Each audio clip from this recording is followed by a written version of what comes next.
دیوبند کے مشہور و معروف خانوادہ میاں صاحب سے تعلق رکھنے والے اور دارالعلوم دیوبند کے ممبر شورا ڈاکٹر سید انظر حسین میاں دیوبندی کا ابھی حرکت قلب بند ہونے کے باعث انتقال ہو گیا ہے۔ ان کے انتقال کی خبر سے علمی، ادبی، سماجی اور ملی حلقوں میں غم کی لہر دوڑ گئی ہے۔ آج 23 جون 2026 منگل کا دن ہے، رات کے تقریباً 11:15 بجنے والے ہیں۔ اس ویڈیو کے اندر آپ کئی رپورٹیں سنیں گے، اس لیے آپ سے درخواست ہے کہ اس ویڈیو کو مکمل دیکھیں اور اس چینل کو سبسکرائب ضرور کر لیجئے گا۔ ملک کی عظیم دینی و علمی درسگاہ دارالعلوم دیوبند سے وابستہ ممتاز عالم دین، بزرگ شخصیت اور رکن شورا حضرت مولانا انظر صاحب دیوبندی رحمۃ اللہ علیہ کے انتقال کی خبر نے علمی، دینی اور مذہبی حلقوں کو غمزدہ کر دیا ہے۔ آپ کے وصال کی خبر سنتے ہی ملک بھر کے علماء، طلباء، عقیدت مندوں اور دینی اداروں میں افسوس اور رنج و الم کی کیفیت چھا گئی۔ حضرت مولانا انظر صاحب رحمۃ اللہ علیہ نے اپنی پوری زندگی دین اسلام کی خدمت، علوم نبوت کی اشاعت، اصلاح معاشرہ اور دینی اداروں کی سرپرستی میں صرف کی۔ آپ کا شمار ان بزرگ علماء میں ہوتا تھا جنہوں نے خاموشی، اخلاص اور للہیت کے ساتھ دین کی خدمت کو اپنا اوڑھنا بچھونا بنایا۔ دارالعلوم دیوبند کے انتظامی اور مشاورتی امور میں بھی آپ کی آراء کو بڑی اہمیت حاصل تھی اور رکن شورا کی حیثیت سے آپ نے ادارے کی ترقی اور استحکام کے لیے غیر قدر خدمات انجام دی۔ آپ کے انتقال پر مولانا مفتی ابوالقاسم نعمانی محتمم و شیخ الحدیث دارالعلوم دیوبند، مولانا محمود مدنی صدر جمعیت علماء ہند، مولانا سید ارشد مدنی صدر المدرسین دارالعلوم دیوبند اور مولانا عبدالخالق مدراسی نائب محتم دارالعلوم دیوبند سمیت ملک کے متعدد نامور علماء کرام، دینی قائدین اور مختلف تنظیموں کے ذمہ داران نے گہرے رنج و غم کا اظہار کیا ہے۔ علماء کرام نے اپنے تعزیتی پیغامات میں کہا کہ حضرت مولانا انظر صاحب دیوبندی رحمۃ اللہ علیہ کا انتقال علمی دنیا کا ایک بڑا خسارہ ہے۔ آپ اخلاص، تقوی، علم دوستی اور خدمت دین کا ایک روشن نمونہ تھے۔ آپ کی زندگی آنے والی نسلوں کے لیے مشعل راہ ہے اور آپ کی دینی، علمی اور اصلاحی خدمات ہمیشہ یاد رکھی جائے گی۔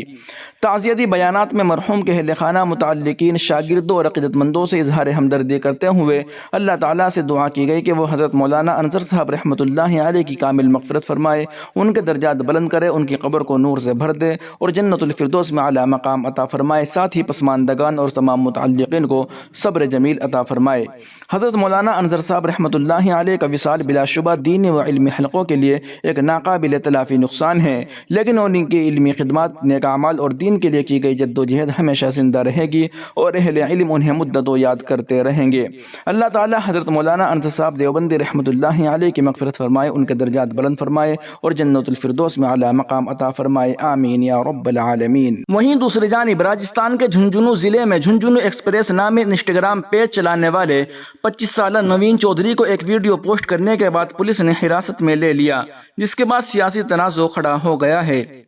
وائرل ویڈیو میں کھیل کے میدان میں دو الگ الگ گروہ دکھائے گئے تھے۔ ایک طرف بچے اسکیٹنگ اور کھیلوں کی سرگرمیوں میں حصہ لے رہے تھے، جبکہ دوسری جانب کچھ بچے RSS طرز کی سرگرمیوں میں شریک نظر آ رہے تھے۔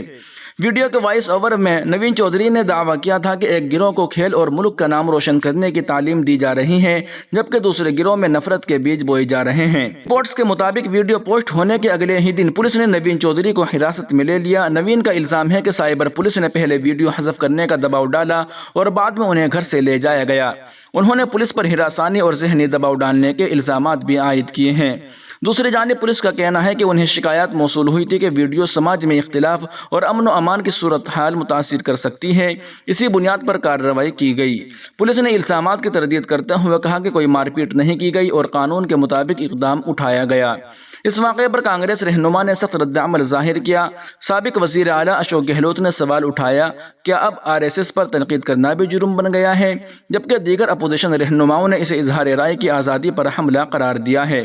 یہ معاملہ اب سوشل میڈیا سے نکل کر سیاسی بحث کا موضوع بن چکا ہے اور اظہار رائے کی آزادی، اختلاف رائے اور پولیس اختیارات کے استعمال پر نئے سوالات کھڑے کر رہا ہے۔ وہیں دوسری جانب گزشتہ رات تقریباً 2 بجے دہلی کے جنتر منتر پر جاری کوکروچ جنتا پارٹی کے احتجاج کے دوران ایک جذباتی اور دل چھو لینے والا منظر دیکھنے کو ملا، جب رات کی تاریکی میں لوگ اپنے مطالبات کے حق میں آواز بلند کر رہے تھے۔ اسی دوران سماجی کارکن نیہا بھارتی مظاہرین کا حوصلہ بڑھانے کے لیے مختلف فلیورز کی آئس کریم لے کر وہاں پہنچ گئی۔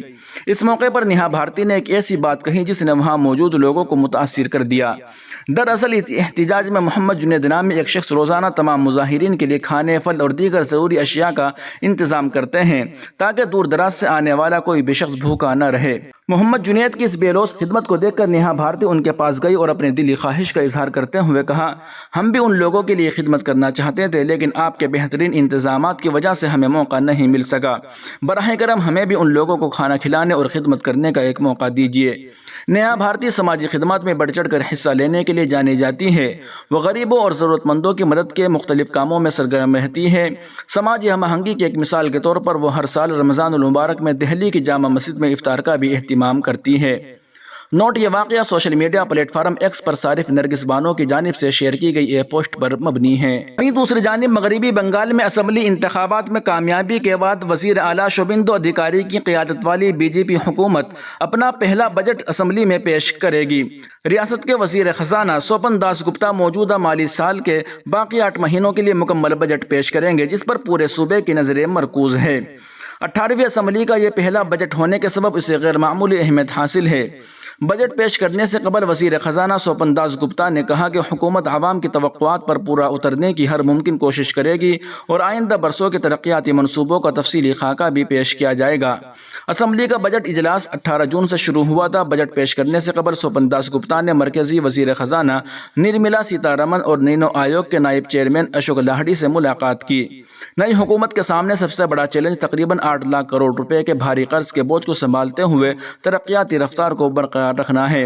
مالی سال 2025-26 میں مغربی بنگال کا مجموعی قرض تقریباً 7.8 لاکھ کروڑ روپے تھا۔ ریاست کو ہر سال تقریباً 82,000 کروڑ روپے قرض کی ادائیگی پر خرچ کرنے پڑتے ہیں، جن میں 49,000 کروڑ روپے صرف سود کی مد میں شامل ہے۔ اسی مالی سال میں ریاست کی اپنی محصولات سے آمدنی 1,12,543 کروڑ روپے رہی، جس کا تقریباً 75% قرض کی ادائیگی میں خرچ ہوا۔ صنعت اور روزگار پر خصوصی زور۔ تاجروں اور صنعت کاروں کی تنظیم مرچنٹ چیمبرز آف کامرس کو امید ہے کہ نئی بجٹ میں روزگار کے مواقع بڑھانے اور سرمایہ کاری کو فروغ دینے پر خصوصی توجہ دی جائے گی۔ صنعتی شعبہ مینوفیکچرنگ یونٹوں کے لیے بجلی کی قیمتوں میں رعایت اور نئی صنعتی پالیسیوں کے اعلان کی بھی توقع کر رہا ہے۔ ذرائع کے مطابق حکومت صنعتی ترقی اور روزگار کے مواقع میں اضافے کو اپنی اولین ترجیح بنا سکتی ہے۔ بڑے پیمانے پر سرمایہ کاری کو راغب کرنے کے لیے ریاستی صنعتی پالیسی میں اہم تبدیلیوں کا امکان ہے، جبکہ micro, small and medium enterprises MSME کے لیے الگ پالیسی متعارف کرائی جا سکتی ہے۔ نئی صنعتی پالیسی اور اسٹارٹ اپ اسکیم کا امکان۔ اطلاعات کے مطابق حکومت ریاست کے تقریباً 90 لاکھ MSME یونٹوں کے لیے جدید بنیادی ڈھانچہ تیار کرنے کا منصوبہ رکھتی ہے۔ بجٹ میں خصوصی اقتصادی زونز، زمین کی دستیابی، سرمایہ کاری مراعات اور لاجسٹک پالیسی پر زور دیا جا سکتا ہے۔ بی جے پی کے انتخابی منشور میں شامل اسٹارٹ اپ پالیسی کو بھی بجٹ کا حصہ بنائے جانے کا امکان ہے۔ نوجوانوں کو نئے کاروبار شروع کرنے کے لیے 10 لاکھ روپے تک مالی امداد فراہم کرنے کی تجویز زیر غور ہے۔ حکومت کا ہدف اس اسکیم کے تحت 5 لاکھ نوجوانوں کو شامل کرنا بتایا جا رہا ہے۔ اس کے علاوہ سنگور میں ایک نیا صنعتی علاقہ قائم کرنے کی تجویز بھی بجٹ میں سامنے آ سکتی ہے۔ دوستو، ان اہم رپورٹوں کو آپ سن اور دیکھ رہے تھے محسن اسلام یوٹیوب چینل پر۔ تمام تازہ ترین اپڈیٹ حاصل کرنے کے لیے بھی ویڈیو کے نیچے سبسکرائب والے آپشن پر کلک کر کے اس چینل کو سبسکرائب ضرور کر لیجیے گا۔